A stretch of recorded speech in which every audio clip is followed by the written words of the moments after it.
دربي العاصمه خارج العاصمه والترجي 2-1 يعني مع المئويه نتاعو نجم نقولوا فرحه كبيره. الحمد لله لخصت كل شيء معناها في جامعه المئويه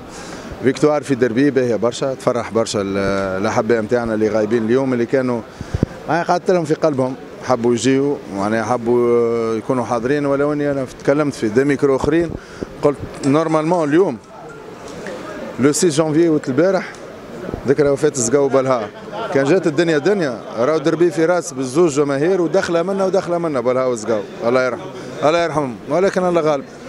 يلزمنا نخدموا على رواحنا وكهو. معين المنتدب الجديد للترجي طيب مزياني في اول ماتش ليه ظهر اليوم كي ماتش في كلو لقى روحه اسهل باش يدخل في الجو اقل ضغط على الطيب ولقى روحه بالكدا في الماتش.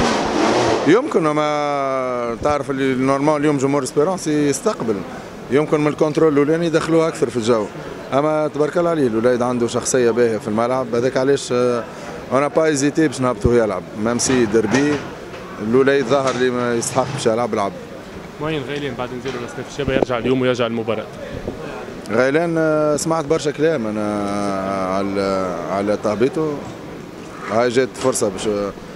نقولوا سيتي ما ديسيزيون ورجوعوا سيتي ما ديسيزيون ما عنده حتى علاقه بالكونترا خاطر الترجي الرياضي التونسي ما يتعاملش مع لاعبيه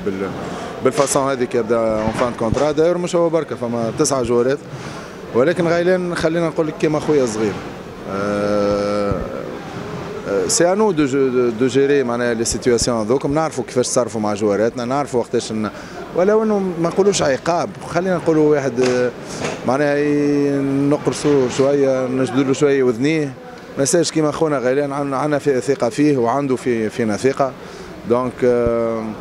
اون اي كابابل دو جيري لي سيتياسيون هذوما باش كل واحد ما يسالش كي لونكادرومون باهي باللي فاسون اللي نشوفوهم من احنا باهيين.